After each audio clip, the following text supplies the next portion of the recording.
Thank you very much for coming back as promptly as you could. What I need to tell you is that we have the Cabinet Secretary coming over the lunchtime period, and we have to absolutely be back in here at 1:25 after lunch, which is why we're going to have to keep this very tightly to time. We're a bit late already.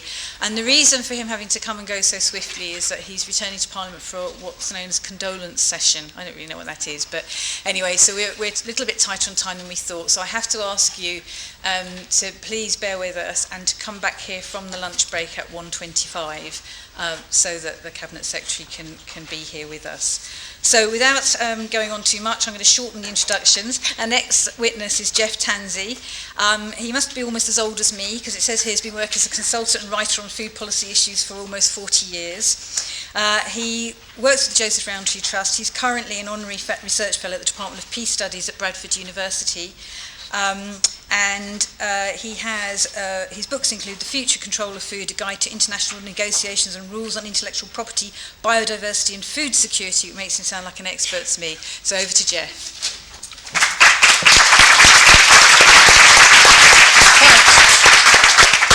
Thank you. I'm now attempting to do Pete's impossible task. He likes to set them, I've discovered. I want to give you a kind of quick overview, roller coaster ride, set of headlines about the food system we're in today, what the challenges are about that and where we might be going, and some of the things we could be taking with us out of this conference and perhaps using in your discussions. 4 key words, folks. Who's got what power to control their bit of the action? Where can they push the risks off onto or minimise the risks they face? Who gets what benefits in this system? That's the key words you need to think about when you're looking at what's going on in food. And you know where the risks are going, on the poor, on the next generations, what have you. 3 basics any of the actors in the food system have to deal with. It's a biological system. We need a healthy environment for it to function. You'll get more of that next. It's got a history. Nothing about what we think of as natural in our food system in the UK is.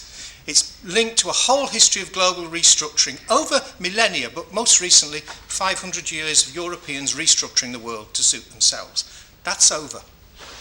The other thing, of course, is that food fits into all kinds of aspects of our lives. Nobody eats nutrients, normally. We eat food for psychological, social, cultural reasons. It has all kinds of different symbolic meanings. That's why it goes to the heart of everything. And most advertising doesn't advertise your nutrients. It looks at some of these symbols. It gets your kids to buy this because it's cross-linked to an image they've seen in a cartoon and what have you. Okay. There are a bunch of actors in this. They're not all uniform in any of these groups. But I'd argue that the key thing that's been happening in the last 50, 60 years is that it's this group in red, the input suppliers, the traders, the manufacturers, the wholesalers, the caterers, who've been competing for who gets what out of this system. Where does what one analyst used to call the profit pie go? It isn't farmers, it ain't workers, and it isn't consumers who set the direction of change. It might be citizens if they set the framework that governments set from which these actors operate. And we've seen if you get the wrong rules and incentives, look what happens in finance. And what we've seen is a massive concentration of power in the last 50 years, where fewer and fewer players, as input suppliers, as manufacturers, and crucially as supermarkets, control more and more of the action. So we've got a very skewed power system. Don't worry about the numbers. They've changed a bit since then. But we've got this hourglass shape now, built on a pyramid of quite a lot of farmers, a narrow area, and then right out to lots of us consumers and citizens. What do people use in this system to try and control what's going on, to make sure they can carry the benefits or get the gains? Who's got what power? Well, historically, political, military, and economic power. This is not a good basis for restructuring the food system in the 21st century. But it's what has structured it to date. Science and technology, I haven't got time to say more. There's a talk on my website you can look at for more details. And information and other key tools. But if we think about the kind of diet framework that was suggested is good for us, and the kind of advertising that we get that encourages the kind of consumption patterns we see, look at it. That's what we should be not eating too much of. That's what's advertised in great quantities. We have to look at the environment. We have to look at the framework. And by the way, advertising took off in Britain in the 19th century when the tax on advertising was removed. Other areas that we have is how you manage your businesses in this, and the other area is laws, rules and regulations. These are really central. You'll be pleased to hear, I'm not going to try and discuss what's in the book, but rules on patents, which is free to download by the way, are central to the whole development of genetic engineering by the commercial industry. Without them, you wouldn't have seen it happen in the way it has. And these rules tend to be made in places like this, a long way from the farmers you'll meet either in Britain or in India or elsewhere. And so we have to think about that whole rule framework. But what have we got as a system today? Well, you've heard bits of it. We've got a world which really doesn't work terribly well as to feed everyone. It's got the capacity to do it, but there's loads of people undernourished. The numbers are indicative. There's arguments about exactly how many, but basically there's far too many without enough. There's far too many now over-consuming with long-term health effects. But everywhere you look, rich and poor countries, it's the poor who suffer most. The United States, the richest country in the world, has probably the biggest food aid program, possibly not after India's recent announcement, but $78 billion for its own poor in food stamps, it used to be called. Most poor people are still in rural areas around the world, and everywhere this is a highly gendered thing. Women are most badly affected. And actually, women produce a great deal of the food that happens in the world today. Interesting, in China where I was, lots of women are producing the food there. So we have to change this system in the face of climate destabilisation. These are the real threats to our future. The unintended consequences of a science and technology-based industrialisation on fossil fuels. The continued marginalisation of the poorest. Inequality has been growing in most countries in the world, including ours. And increasing competition over the resources we have. The people who need to eat more and get better, have more food, are the vast majority of the world's population. And there's competition around now for that. And a much neglected area is the continuing devotion of so much of our energies, talent and money to militarisation, better ways of killing ourselves. None of these will help in tackling those other problems or sorting out the food problem. And the new technologies are very useful potential weapons technologies. And the US Department of Defence is now spending quite a lot of money of its research budget looking how you use biotech, nanotech, etc.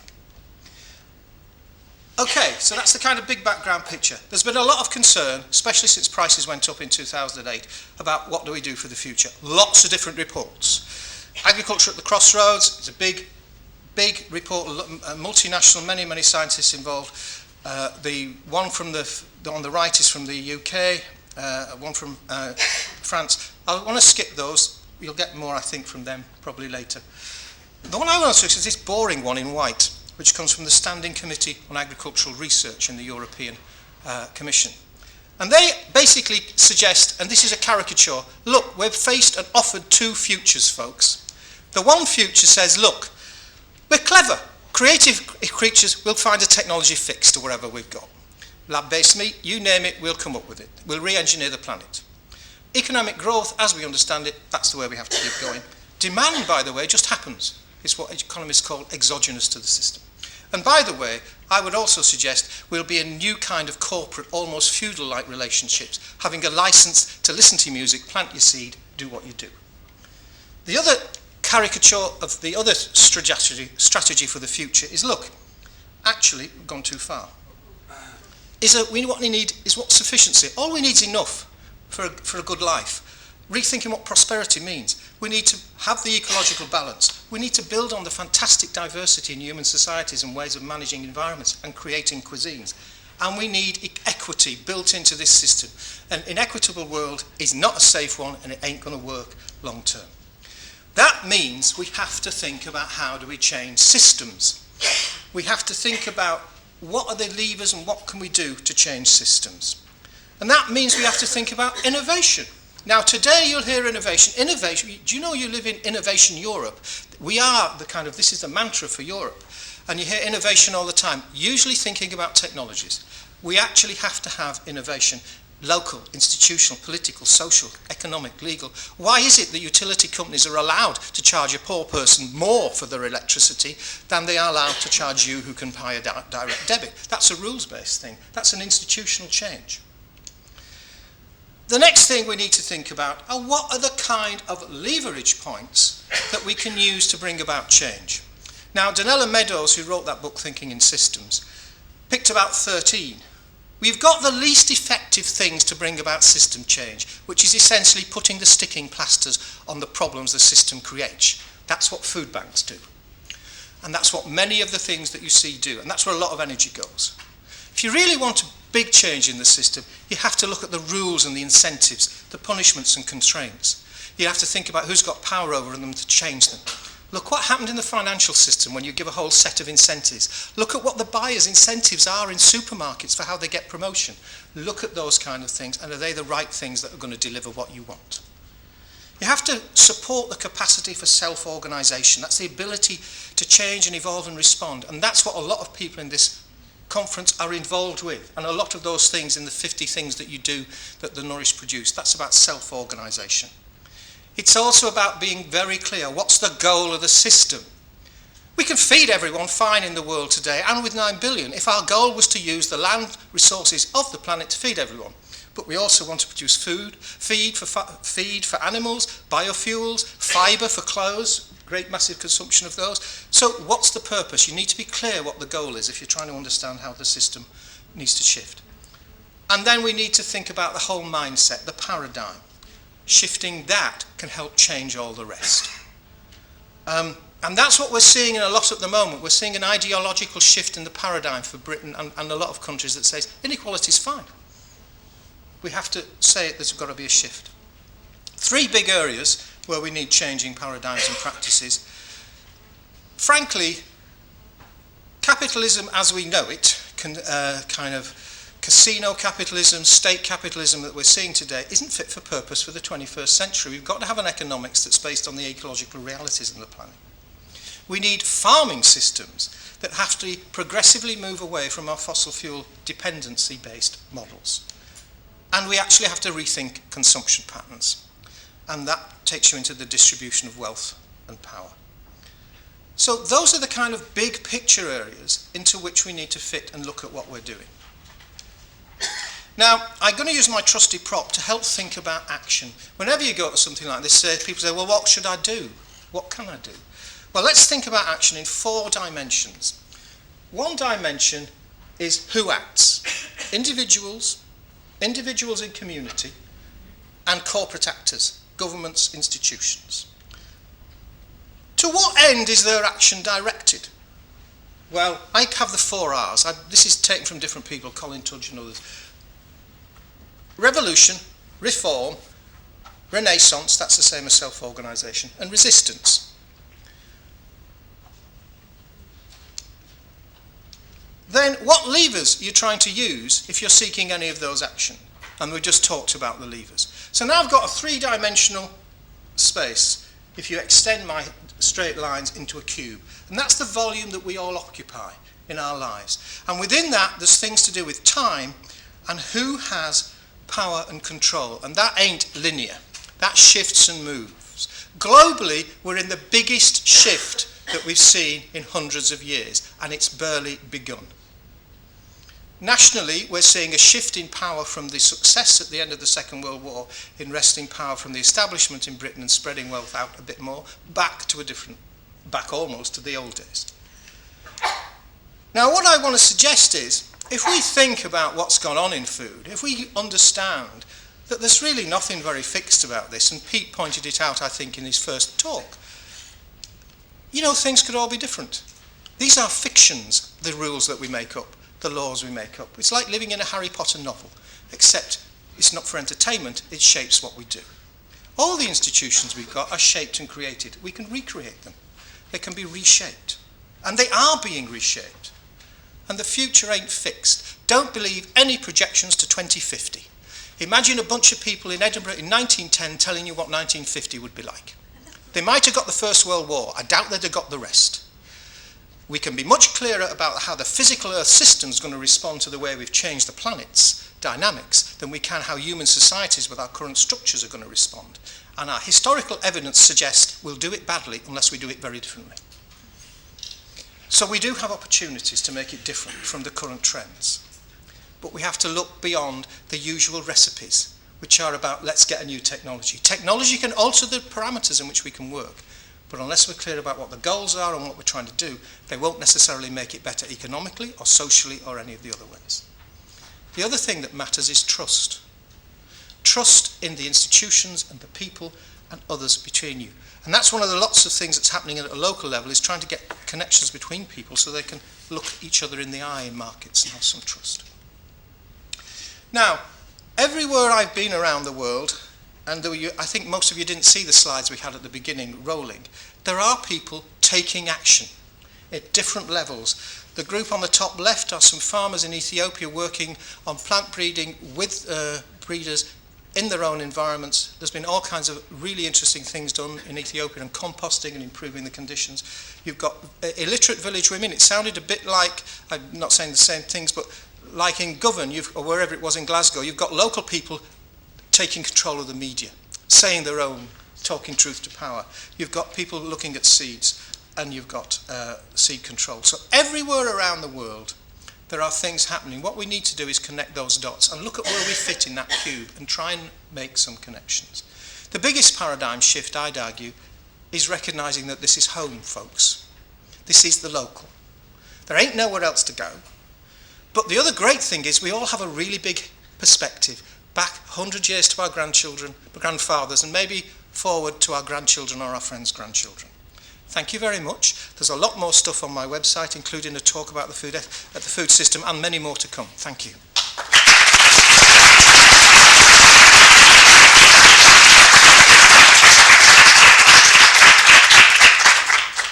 Okay, so I'm not going to go through the whole intro this time. Dr. Julia Wright has worked 28 years on sustainable agriculture and food security, applied research and development, specialising in building capacity and resilience of vulnerable groups. Over to you. Thank you. So I come from England, from Coventry University, where we've set up a Centre for Agroecology and Food Security in conjunction with what was the old Henry Doubleday Research Association that some of you might know of. It's now called Garden Organic. I'm going to talk to you today about agroecology and human health.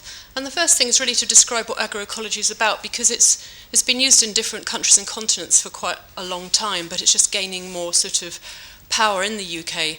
And we're really talking about it's the science of sustainable agriculture is the science of ecology. So whereas industrial agriculture was based on the science of chemistry, sustainable agriculture is based on the science of ecology.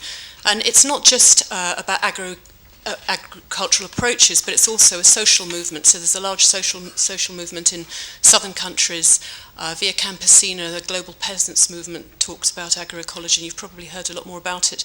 And in the UK, it's really sort of pulling together people from the organic sector, biodynamic sector, environmental movements, NGOs working in the UK and internationally, anyone concerned about environment and health. So it's it's not instead of organic, but it's as well as, and combining a lot of other organisations as well. So there's an all-parliamentary group on agroecology. A lot of NGOs are using this word now, and you'll probably hear a lot more about it as well. We're really talking about innovation in the farming system, that where can we go from here? So organic standards were great. They needed to be used to meet an organic market, to show, instead of a localised food system based on trust, we needed those standards. But with agroecology, we can talk about practices and approaches that are outside those more confined systems. So I'm going to talk about health, and I'm just going to get my notes from here just to remind me what I was going to say. Really, I was going to mention some of the things that previous speakers have already talked about, so the sort of inequalities in the food system. But one of the main things is that we already produce twice as much food as we need in terms of kilocalories. And I'm saying this really coming from the agricultural perspective, that there's still this mantra that we need to produce more food to feed the world. Sorry. Okay, thanks. We need to, and we don't. We already produce twice as much food as we need. So there's a lot of these narratives that have been spoken about to drive our agricultural system in the way it's going, whether it's through the government, private sector, Farmers Weekly, NFU, is being influenced like that. So we need to start questioning where these narratives are coming from. We waste 40% of the food we produce, and as Hans Herren, who was one of the authors of the IASTED report, World Bank report on the future of farming, said, we're really just producing the wrong kind of food at the wrong time and in the wrong place. I don't know if he thought it was funny, but never mind. So we're going to start talking about this idea of agriculture and human health. Now, we know that there are the dietary-related diseases that we're told about, high cholesterol, heart disease, diabetes, obesity, all these Western diseases that are expanding around the rest of the world. Even things like Alzheimer's and Parkinson's, there are relationships between those illnesses and levels of vitamins, for example, vitamins that are in the diet. And we're told that the kind of solution would be a healthy diet, the kind that a lot of people can't afford, but unprocessed foods, mainly plant foods, avoiding modern grains, that kind of thing, and avoiding toxins. So we think, okay, well, will that be enough if we just if we are able to switch to that more healthy diet? But another issue on top of that is that the food we're producing is losing its nutritional value.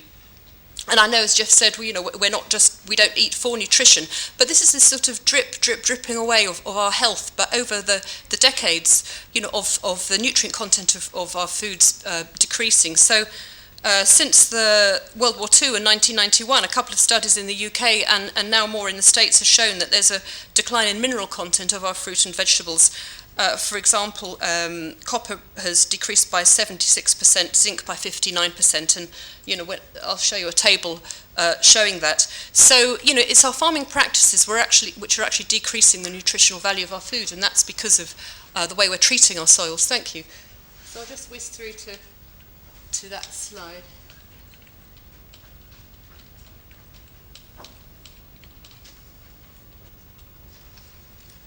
Right. So.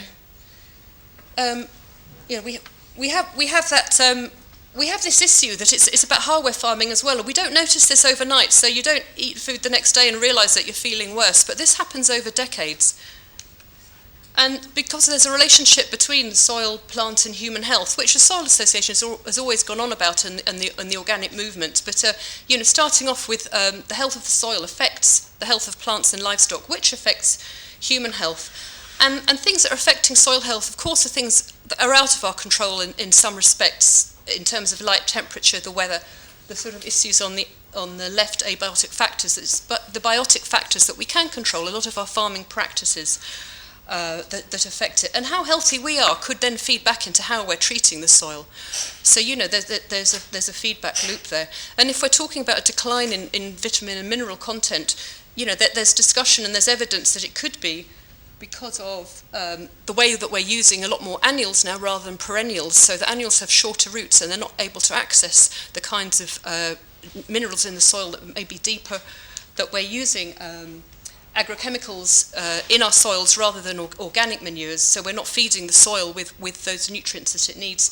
And also it's in our plant breeding programs and livestock breeding programs that we're breeding out crops that were of higher nutritional value. So what are the human health impacts of agricultural practices? Well, there is evidence. I know there's a lot of debate on this and reports put out by all kinds of people trying to show that there isn't any impact. But evidence does show, and this has been conservative, that we are greatly affected by, obviously, pesticides, damage to our immune system and endocrine system.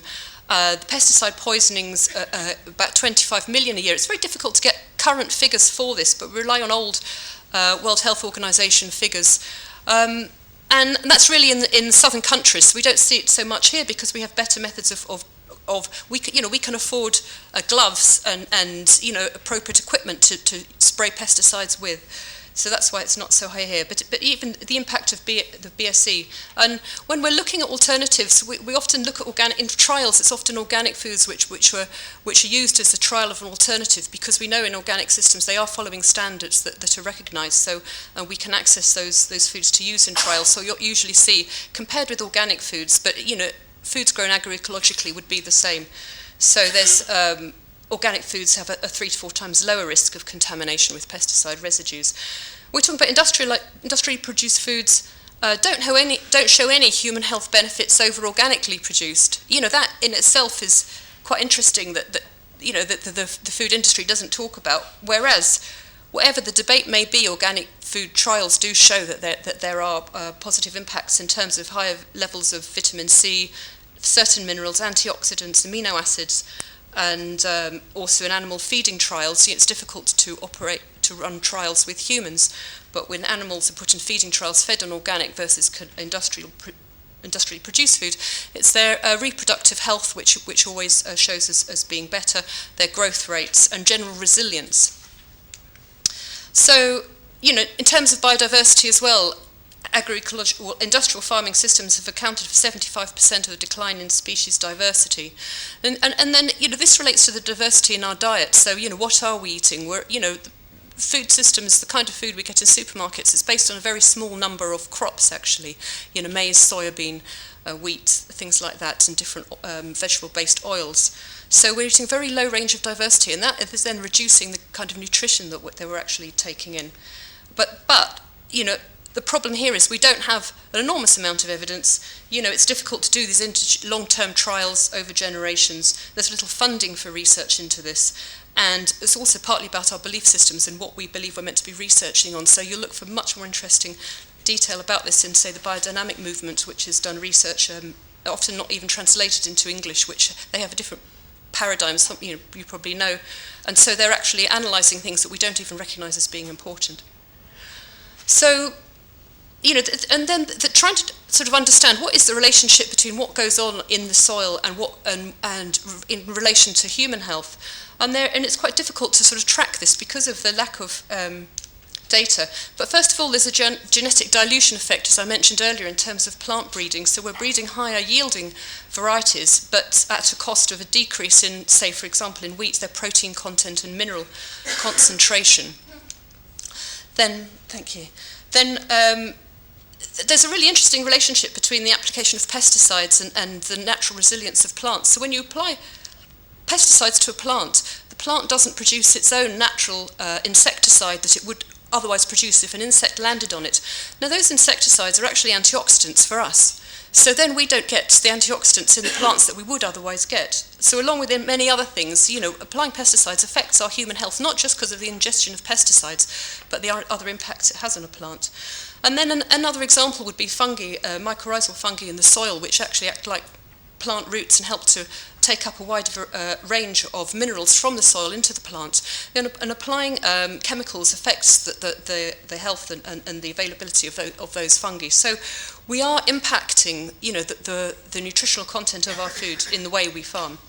And counting the cost of this ill health, well, the pesticide market is worth 500 million a year, but then we spend 120 million a year cleaning up waterways that are polluted with agrochemicals.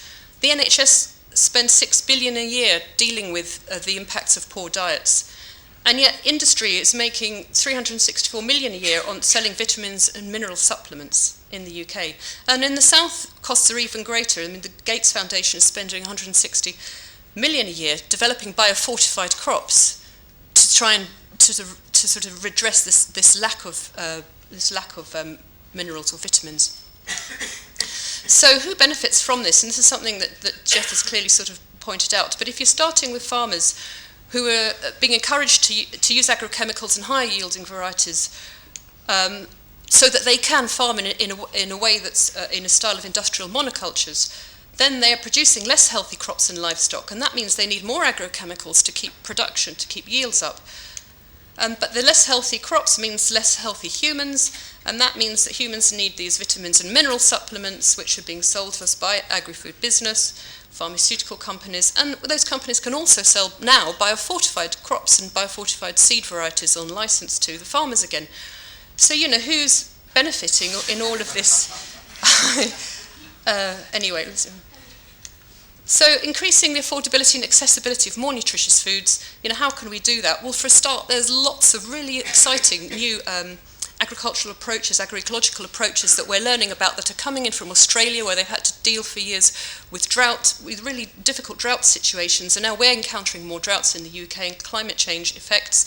There's a group called Regenerative Agriculture that if anyone gets a chance to go to any of their courses or look at some of their information, they're talking about grazing management systems, intensive grazing management on a very ecological way that's kind of based on biomimicry, where they're building carbon, it's sequestering carbon in the soil faster than any other way that we know of at the moment. You're improving the density of livestock you can get on your land, you're reducing vet spills, you're increasing soil water retention capacity and increasing nutritional content of food. So there's lots of ways, and this is at a scale. This isn't just sort of vegetables in our gardens or on allotments. We're talking about large-scale agriculture now, that can, or medium to large scale, that could also be run on a much more ecological basis.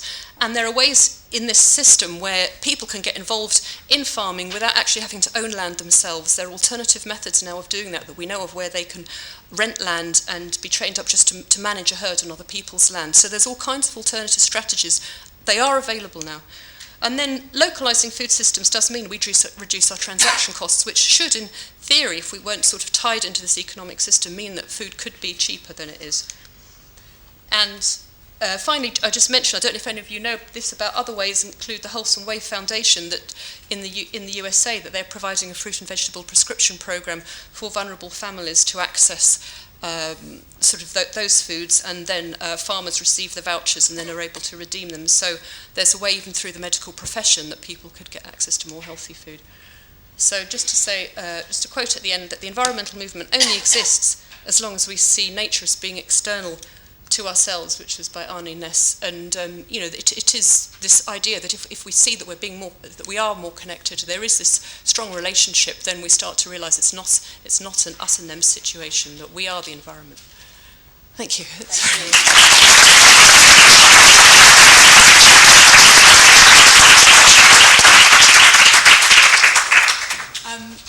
Thank you so much for keeping as much time as possible. We are running a wee bit late and mindful of our own nutrition needs. I'm not going to say any more and just hand over to Professor Christine Mason. Well, good afternoon. Watson, sorry. I'm Christine Watson from SRUC. If you don't know what SRUC is, perhaps you're more familiar with SAC, the Scottish Agricultural College. We became SRUC on the 1st of October last year. Well, thanks, Pete, for the challenge. The implications for planetary health of our food system in 15 minutes. Okay. I hope you're sitting comfortably, because I could teach a 4-year degree course on this. So, what I want to do is to share with you a few images, a few numbers, a few words to get you thinking, to stimulate some ideas and some thoughts for later on in the conference.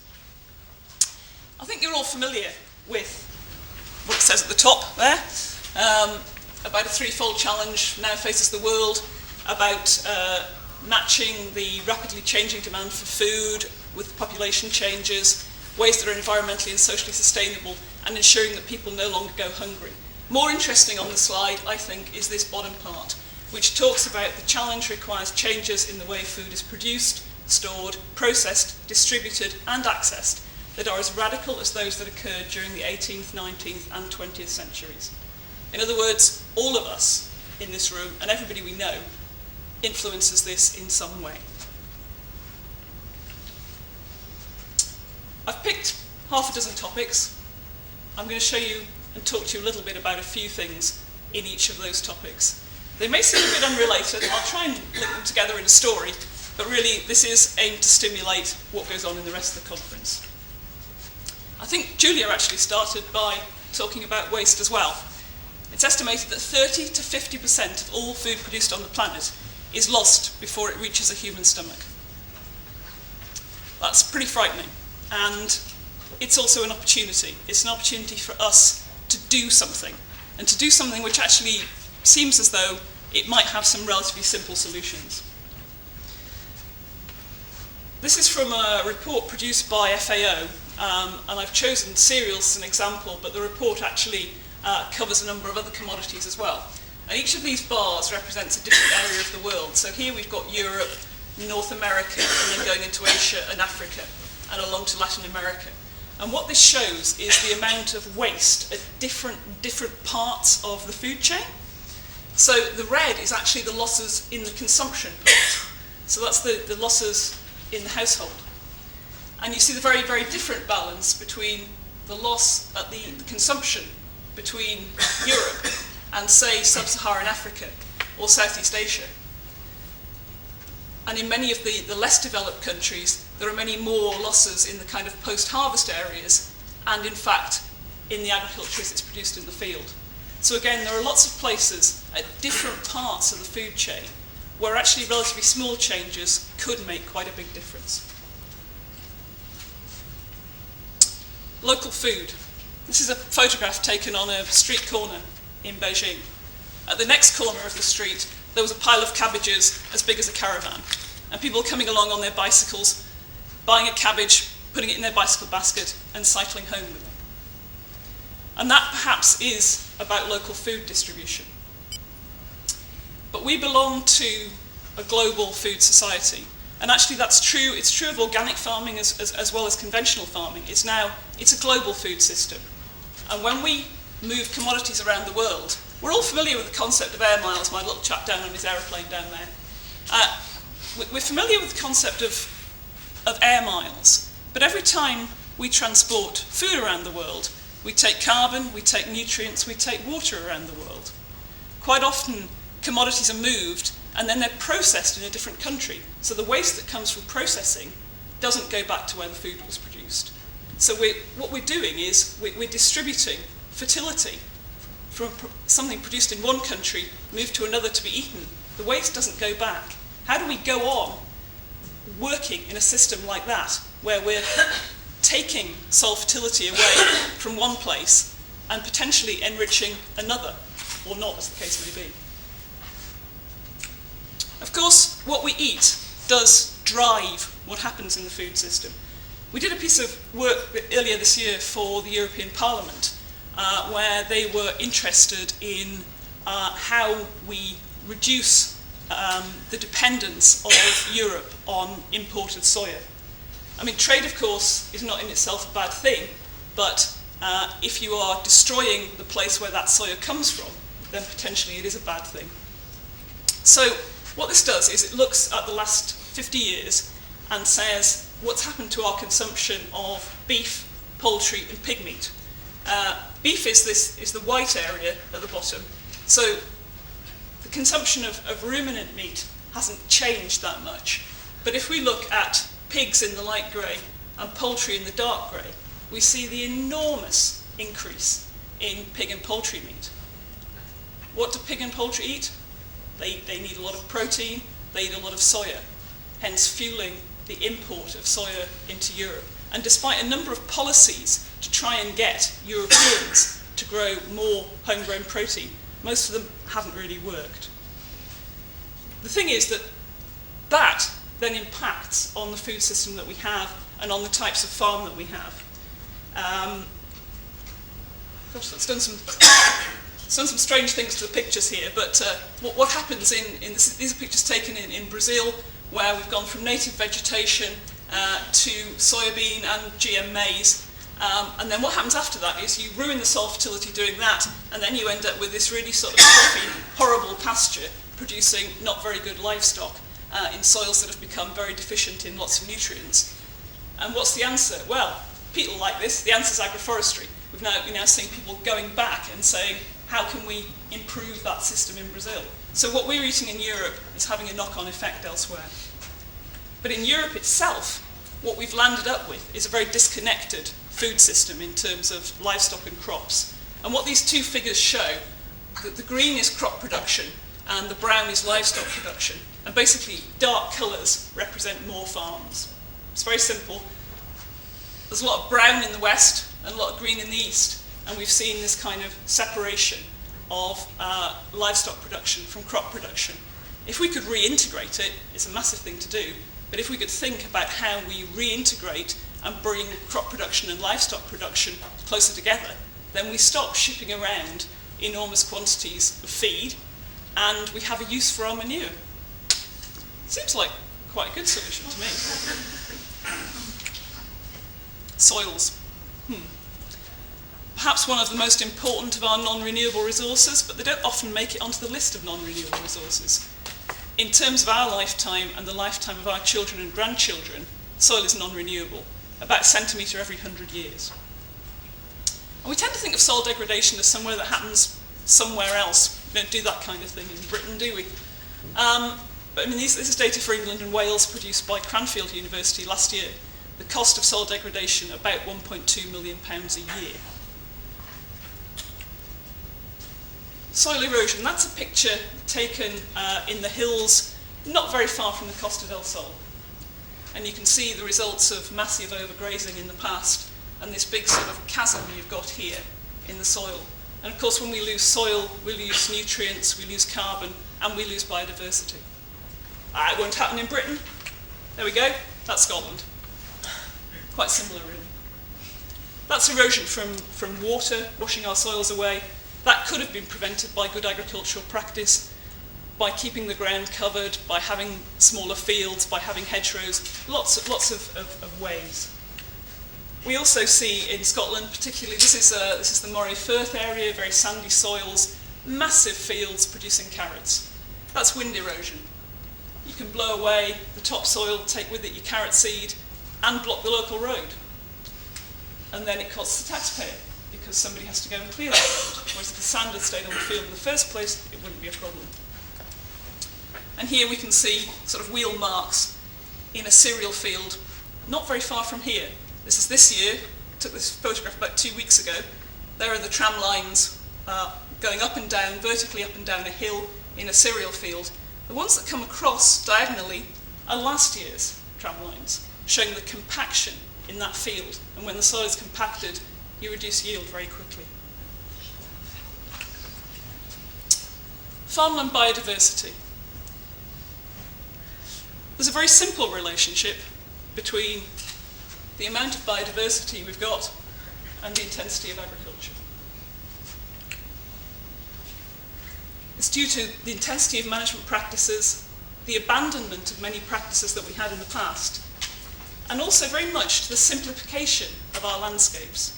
And if you think about that, where you've got large fields of single crops and perhaps farmers growing mainly one crop because it's a commodity, because they can make money out of it, as opposed to the kind of smaller scale and more mixed cropping that we had in the past. And just to give you one example of what it relates to, these slides actually came from my colleague David McCracken, and this looks at the change in bird numbers since 1970. So seabirds are doing quite well. Farmland birds, not good, is it? And when we look at, there are a number of policies in place which have aimed to help farmland birds, aimed to help the growth or the recovery of the populations of farmland birds. And some things like yellowhammers, which have been targeted and there are specific measures in place, have increased. But look at the decline: kestrel, curlew, lapwing, starling, rook, meadow pipit. It's a scary story, and we need to do something about it. Polyculture. Keeping parrots? Maybe not. Polyculture means different things to different people, and Pete and Heather may just recognise this slide. Yeah, I was thinking I recognise that. I tend to think of polyculture as being lots of plants grown together in an intercropping situation, but other people would refer to polyculture as something you do in a polytunnel. And if we think about it in terms of what's going on in places like Spain, this is a picture from Almeria, and an area the size of the Isle of Wight covered in polytunnel to produce tomatoes for us to eat in November, December, all year round. And we're bringing those tomatoes into Britain. It's a frightening sort of concept, really, that you cover somebody else's land in polythene. And if you think about what the knock-on effects of what that's doing to the soil and the biodiversity and the climate, and where does all the water come from to produce those tomatoes? Statistics for how much water you need to produce a kilogram of food are actually always frightening. But and I mean, compared to beef, at 15,000 litres of water to produce a kilogram of beef, tomatoes seem quite modest, really. But in all those polytunnels, think of all the kilos of tomatoes that are being produced, and the water that's got to come from somewhere in an area that we think of as not having very much water. So water is another really, really important resource in terms of our global food system. I told you this was a world tour. We're now just going to nip off and look at greenhouse gases for a minute or two. Very, very quickly. Yeah. very quickly. All I've done here is to take a table from DEC, March 2013, UK's greenhouse gas inventory. Methane and nitrous oxide are the two major greenhouse gases that we produce in agriculture. And when you look at them in terms of the total nitrous oxide production in the UK, agriculture is a baddie, and we need to do something about it. And again, there's a lot of research going on. There's research funded by the Scottish Government, by DEFRA, by the European Union, looking at how we can optimise agricultural practices so that we don't reduce production, but we do reduce the amount of nitrous oxide being produced. I could talk, and there are one or two more people in the room who could talk all day about greenhouse gases, but you know, there are things associated with fertiliser practices, crop rotation, choosing varieties, things like good drainage and looking after our soil structure and our soil fertility. There are lots of ways of doing this. Maybe all the messages aren't out there yet. It's a complicated story. But the research is in place which will help to, over time, reduce the nitrous oxide emissions from agriculture. So, in conclusion, resource availability is going to be a major constraint going forward. And we need to think about that broadly. It's our land, water, nutrients, soils, what we call waste, which is a resource. Genetics as well have an important part to play, crop genetics, livestock genetics. But perhaps as important as any of those is our ability to change, our ability to respond to the challenges. It's about knowledge and technology, it's about policy, it's about ethics, it's about economics. And hopefully those are things that in the workshops are going to get discussed. Thank you.